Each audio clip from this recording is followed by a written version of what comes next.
I wanted to talk about muna today about some interesting developments dito sa communications. Number one, let's say, yesterday, meron na tayong mga nakikita na mga pinopost tungkol sa supposedly tumatakas daw sa ICC ang dating Pangulong Duterte at tumungo sa China or sa Hong Kong.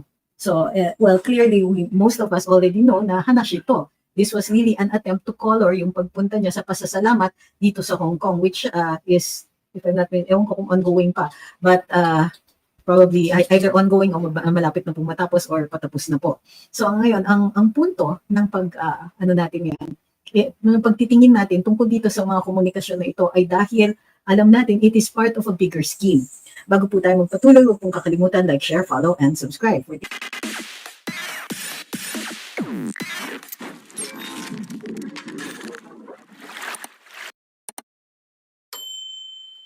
Okay. So, yesterday, may mga parang how do you call this? Bordering on malicious na mga posts in Pilipinas Today as well as People's Tonight. Hindi po maliwanag kung ano yung purpose niya, pero nagpaparinig kunwari daw ay si dating Pangulong Duterte ay tumakbo o nag-attempt na tumakas papuntang Hong Kong. No, it is not true. Ano ba kaya nga natin pinag-uusapan? So, So, ayun, tapos na po. Maraming salamat po. So, of course, it isn't true.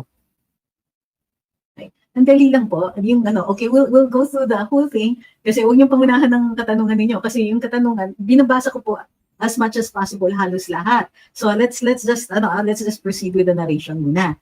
Okay? Parang nakaka-distract kasi. Okay. And then later on, ang parinig is there was supposedly an issued warrant of arrest from the ICC at supposed to be on red notice, parang kunwari, naka-red notice daw sa Interpol. Okay, doon pa lang alam natin na medyo this could not possibly be true for several reasons. Number one is that the ICC is in financial trouble dahil tumigil na po at nag-freeze na po ang US funding nito. Tababaan natin, yan. Nag-freeze na po ang US funding nito at binigyan nga po ng ilang months advance na sweldo yung mga empleyado at mga opisyalis na ito just in case biglang wala na talagang funding at maubos na ang kanilang capacity to operate. Malaki pong bagay kasi ang binabayad ng US sa kanilang operations. Ngayon, of course walang nagpanic, walang kahit ano na ganon because it really sounds suspicious. So yun nga yung first reason. Number one is that the financial capacity of the ICC is now in doubt. Their capacity to undertake an operation or even to conduct a hearing right now. Okay? So, paano sila magko-conduct ng hearing kung walang kasiguruhan kung matutuloy ang kanilang mga operations? Okay. So, ngayon, bakit niyo ako sinisigawan? Okay. So, yun. Number two, anong ibig sabihin ng red notice from Interpol?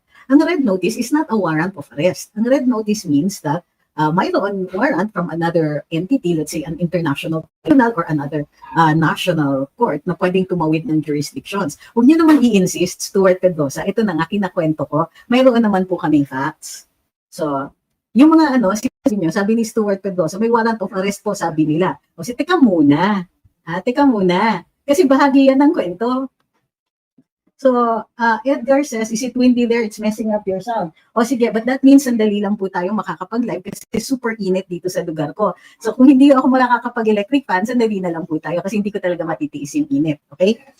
Galing naman distract, no? Because that's the entire purpose in asking all of these questions and interrupting kasi nga, you're going to distract us from the main message of the live, which is actually a reflection of what we're trying to say here. Ang sinasabi natin is that this seems to be an operation. What we call a false flag operation. Merong gagawin, merong attack, but they will blame something or somebody else for that. Well, maybe not a false flag operation, but certainly something that will disrupt the peacefulness of these coming elections. O, bakit? Okay. I can see all your theories. So, ano yung reason kung bakit nagdududa tayo that a warrant of arrest has been issued? Unang-una is that, yun na nga, walang announcement. Warrants will be announced by the ICC. Hindi ito yung mga katulad ng hukuman na pwede yung basta na lang ipadala doon sa mga law enforcement agencies at biglang masaserve. Now, a red notice is not an arrest warrant.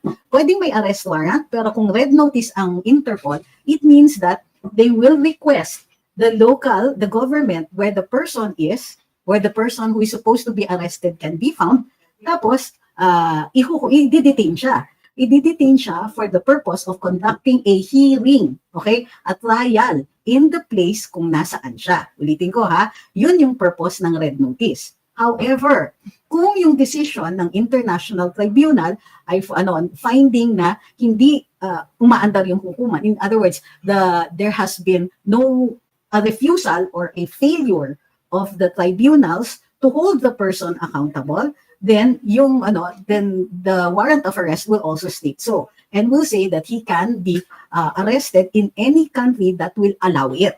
Okay? Which means if the Philippines allows it, posible yun. If it states in the decision na hindi capable yung mga local na hukuman. Diyos, yan po ang dinidiscuss natin. Could I ask everybody na makinig muna because yung mga katanungan po ninyo, minsan, yun na nga po yung talagang dinidiscuss. So yun po yung dinidiscuss namin. Bago nyo patanungin, yun na po yung dinidiscuss namin. Okay? Ulitin ko. So, nasaan yung announced warrant? Wala. Nasaan yung capability ng ICC? Wala. May red notice ba from the Interpol? Wala rin. Ano ngayon ang nilalabas ng mga statements ng ating gobyerno?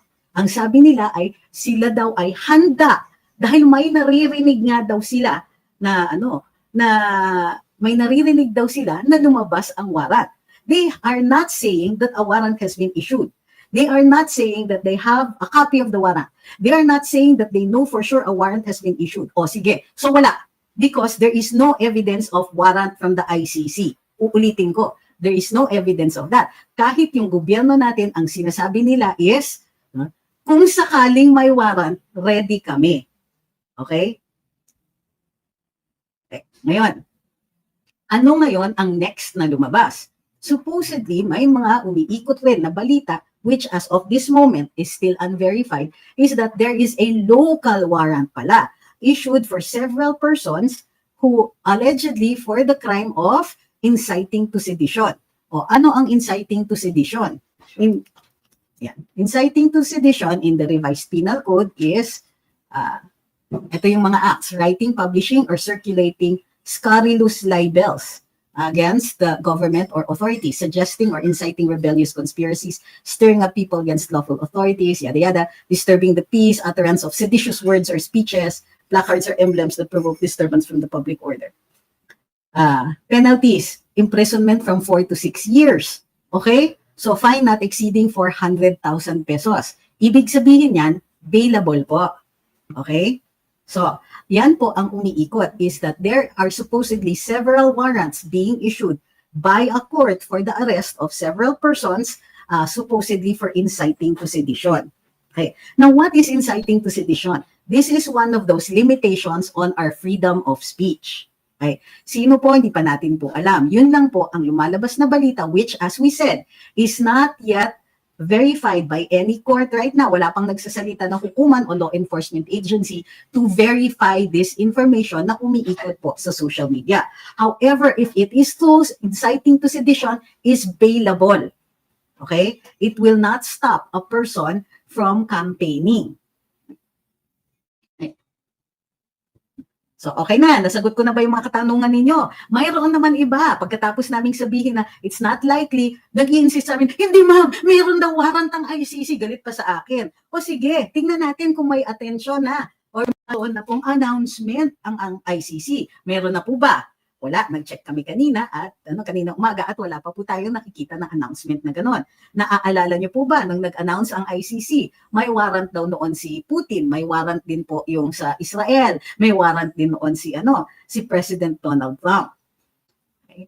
So, ano yung purpose ngayon? Kasi kahapon pa sila nag-umpisa maglabas ng balita tungkol sa ICC na yan. Okay? If it were true or if it were not verified pero people thought it was true, it might cause some persons to advise the former president and the vice president who are both out of the country to delay their return. Okay? Ito ang nakikita nating possible purpose kung bakit nagpapalabas ng ganyang klaseng balita. Maaantala ang eleksyon, ang kampanya, maaantala ang pag-uwi, magkakaroon ng pangamba on the part of people surrounding the former president. and so on, di ba? Maaari po yan na magkaroon ng warrant of arrest kung kunwari i-file ito sa isang hukuman or sa isang jurisdiction na hindi umaabot yung mga notices dun sa mga tao. So, why the need for this? There are several pressing things on the administration right now. In fact, there are several cases before the Supreme Court that demand the immediate attention of the executive and the legislature. Ano yun? Of course, ang first and foremost dyan ay yung 2025 budget with the BICAM, with the blanks in the BICAM report. The other, PhilHealth, also about the budget, pero the budget 2024 na kini-question nila yung singit, yung tawag ng petitioner, yung rider that allows the GOCCs to diminish their reserve funds and allow those that they remove from their reserve funds to be put in the unprogrammed appropriations which had never existed before in the 2024, and it is now and became part of the 2024 budget.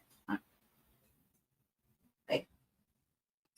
So, what is the purpose of this? So, yung tinatawag natin na false flag operation or this entire operation, first to scare people and even certain personalities into thinking na, baka arestuhin ng ICC si FPRD, clearly has no basis. Okay? Sa totoo lang, walang basihan kasi kahit gobyerno ng Pilipinas, which has interests against us, is saying that just in case, ibig sabihin, as far as they know, walang warrant, they have no notice of any warrant, may naririnig din sila. And that is not very good evidence right now. So what are the other issues? So of course, dalawang budget, 2024 and 2025. Impeachment, cases that are now before the Supreme Court. Umiiwas ang Senado by saying, ay hindi, amin lang yung jurisdiction on impeachment. However, what Cheese Escudero, Senate President Cheese Escudero is not telling us is that the Supreme Court has jurisdiction over matters that, over decisions issued with grave abuse of discretion. The Supreme Court can review decisions issued with grave abuse of discretion, whether it is by the House or by the Senate, whether it is impeachment or any other matters, the Supreme Court can acquire jurisdiction over these matters. Okay. And yet, ang pinaatupag ng communications nila is the possible arrest of several persons. Why? Bakit yung mga aresto na yon? The idea is to strike fear into the hearts of the people who present the biggest obstacle to the administration. These people are none other, of course, than the targets of these warrants or these false information. Who are these people? Of course, the Dutertes, the former president, the current vice president. It is in the interests of this administration to make sure that there are ways to keep them busy. Dali lang po.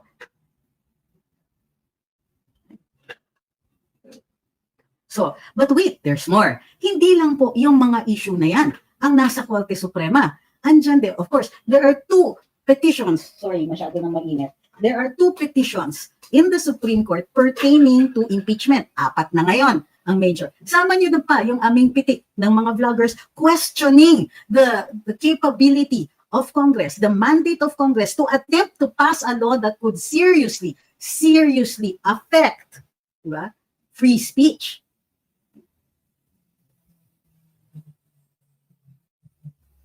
Okay? So, what do we do? Meron pa nga. But, lost in the shuffle is another Supreme Court case. Okay? The case questioning, and this is an important one, the case questioning the diminution of tariff rates and the increase in quotas for those agricultural products that still have quotas, the increase in and the subsequent increase in the importation of agricultural products, pagkain. So, masyadong importante ito para hindi natin bigyan ng pansin. Ang punto natin dito is that before the Supreme Court are matters of grave importance to the national interest. Sinisingit ko lang yun sa free speech because free speech is a matter that protects all of us. Free speech is where the ability to check government begins and possibly ends. Okay? Free speech is where we, the people, are capable of checking, not just checking, but limiting the excesses of government.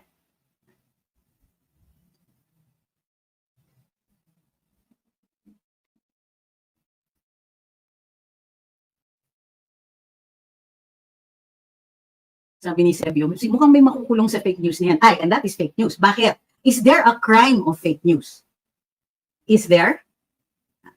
Is there a crime called fake news? Wala. What are the crimes involving free speech? Okay? False publications, unlawful utterances, inciting to sedition, libel, inciting to terrorism, inciting to rebellion, inciting to war.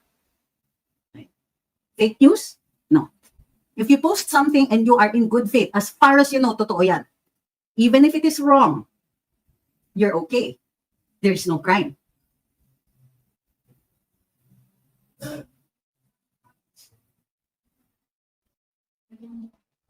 Sabi ni Lovely Clear, attorney worried sa mga ganap na, that is what they intend to do, to make you worry. They intend to scare you. They intend to make sure that this is the start to losing hope. This is the start where they will try to show their absolute strength over our destinies, our fates, our conditions, our future. Pararamdam nila yan sa atin, and we must resist that.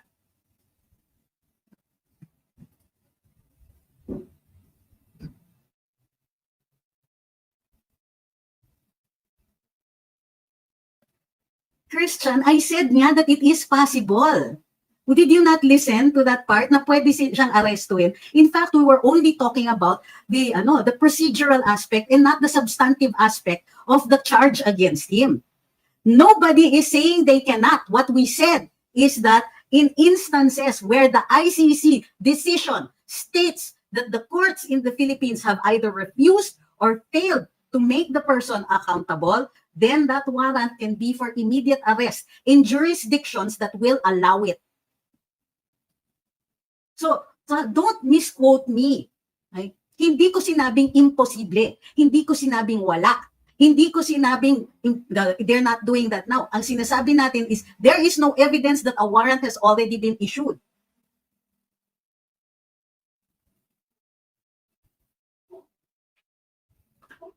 Six o'clock na ba? Okay, now that it's 6 o'clock, nag-start na po yung showing ng Basta Dabawenyo on CM Baste Duterte's Facebook page. We will post the link later.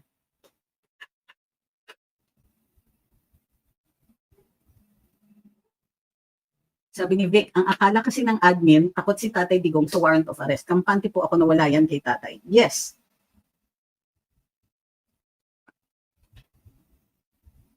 Sa lahat po ng mga balita na nilalabas nila ay para lang talaga takutin ng mga tao, diversion na naman at its best. Well, no, at its worst kasi nakikita natin eh.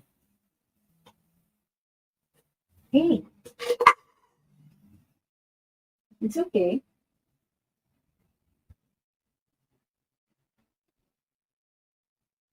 Down. Stay down. Down.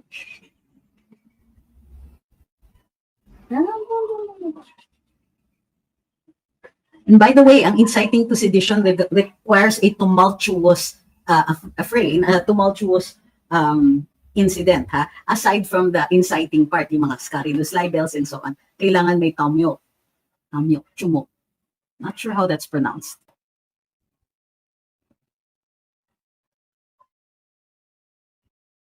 Sabi ni PJ, BBM ako solid from last elections.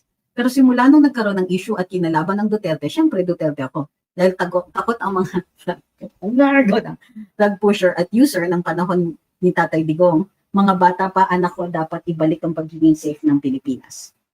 No. May aso kasi na nangangamusta. Okay. I don't think nakikita ka dun sa ano eh. Kita. Okay, down. Okay, get down. Andiyan na si Sir. Sir, can you take her out? Sir, go down.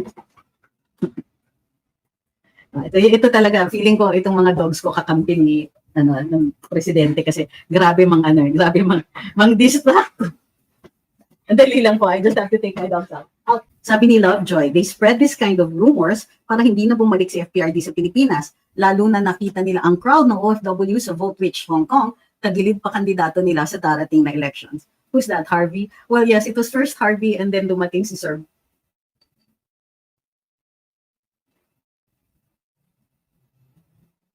Sabi ni Stuart, ay, thank you. Thank you, Attorney. Isa din po kayo nanindigan para sa Pilipinas. Sabi ni Ponyos, PRD joked about asking for 10 Hong Kong dollars from OFWs. The only politician who can joke like this and people would still laugh. Oh, because they know him. Everybody knows him. And we know how he talks.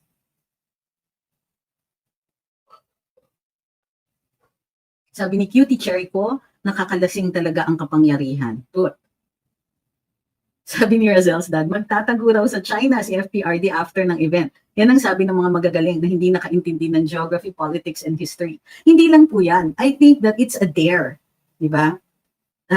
Kasi nga, meron first they'll spread the rumor, but it's only a rumor. And then later on, sino ba yung mga aarestuhin under a local warrant? So, ewan ko ba? Pag local warrant, okay, anong sabi ni PRD? Sige, arestuhin niyo ako, but papayag lang siya to be tried by a Philippine court.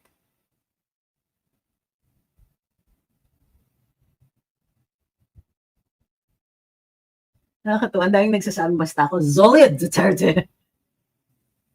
Sabi ni Marie Eve Lagbang, bigay mo sa akin yung aso mo, attorney. I don't think you will want to because they do eat a lot. And si Cerberus kasi paggabi yan hahanapin ako because he sleeps in my room. So,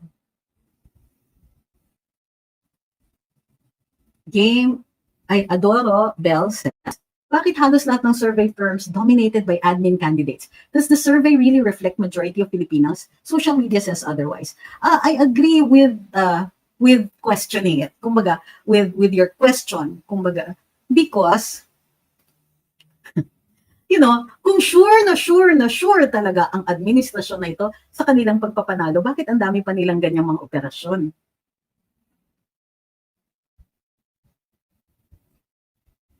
Sabi ni Game Walkthrough, I think that's not helping BBM admin. What's not helping the BBM admin is the fact that Trump imposed sanctions on ICC. So if PH under BBM cooperates with ICC, BBM and probably his allies risk having their US assets frozen. I don't know if that will actually be the response, but I'm sure that they are taking into consideration yung bago ng ihip ng hangin sa US.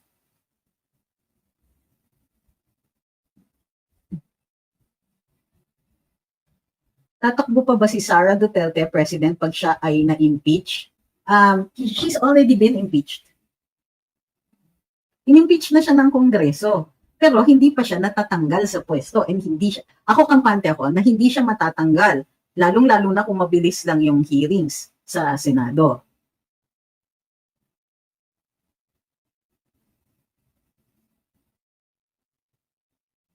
Check ko lang yung sa ha. Ayan. Sabi ni Ma'am BM, fur babies are the most beautiful distractions. Yes, but even as we speak, they're probably destroying either my garden or my front room.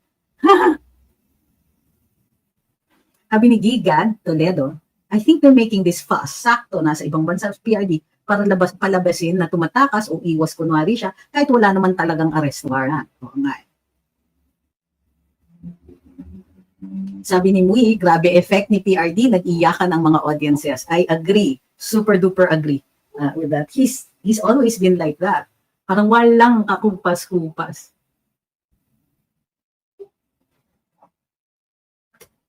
Sabi ni Ma'am Melody, mga kampon pala ni BBM ang tunay na fake news. Bakit sila guilty kung may pinapalabas ng totoo mga vloggers ng Pro Duterte? Sila naman ang pasimuno. Many times, yes.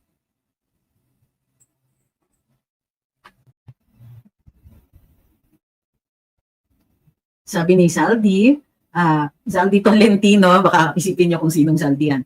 Yung sinasabing local warrant, di umano, malamang kay Torre yan para daw sa mga 12 senators. Posible. Or enough of them, many of them.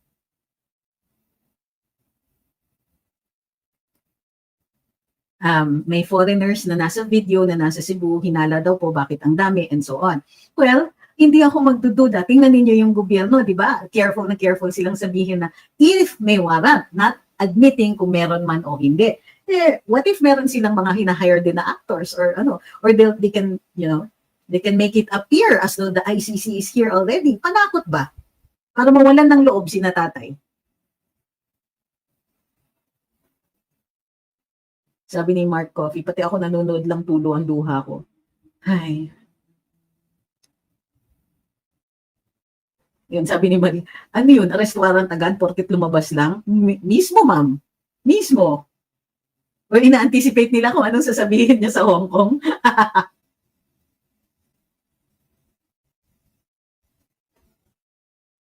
Ano yung sinasabi ni Erotic? Sino yung sila lang ini-interview, niloloko nila sarili nila? Sino yan at ano yan? Sabi ni Vaughn, I don't think matatakot nila si Tatay. Wala naman tayong sinasabing magsasucceed sila, di ba? Gigan says, guys, madaming OFW ang naniniwala sa mga Duterte. I love it. Guys, PDP laban lang all the way. Yes.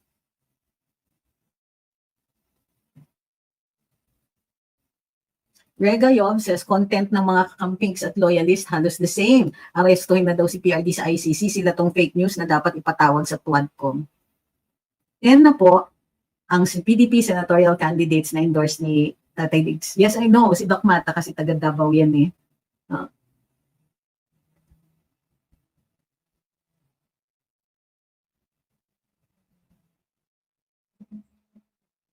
Sabi ni Ma'am Jackie, may technicality na sa pagpasa nila ng impeachment instead of first in fourth ang sinend nila. Ma'am, hindi po yun. Ang sinasabi ng petition ni VP Inday is yun nga, yung pag-hold nila, yung hindi nila finorward kaagad, yung first or even third impeachment complaints renders the fourth void. Pero tama po kayo in a shorter version. Yes po, ma'am.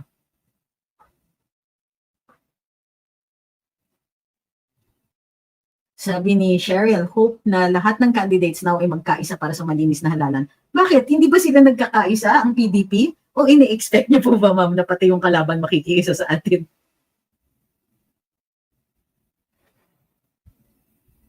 Ay, nako. Yes, ma'am, let. Actually, sinabi ko po yan. Okay?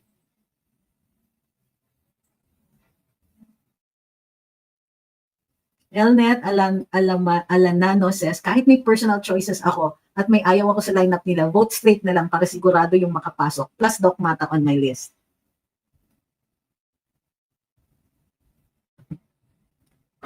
Ngayon na po yung live premiere ng usapan, chikahan yun, with the CM Baste Duterte. Yes po. So tapusin na po natin itong live natin ngayon. Magla-live pa po tayo later on. Granting na may hindi pa ako pagod. Kasi hindi pa ako tapos panoorin yung sa Hong Kong eh. Sabi ni Gigan. Gawa kayong interview for PDP laban candidates. Actually, nag-start na po kami, di ba, na-interview na po namin si Attorney Jimmy. So, susubukan po namin na silang lahat, pero hindi ako sure kung malalahat ko. Depende po yan sa kanilang mga schedule.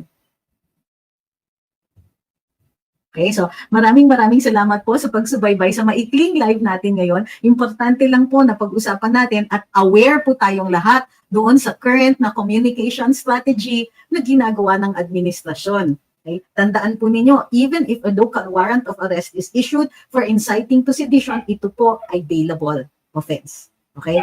So enjoy nyo po muna yung usapan namin with City Mayor Baste Duterte and ako'y mag-enjoy din muna sa replay ng inyong pinanood natin, yung Hong Kong event kanina.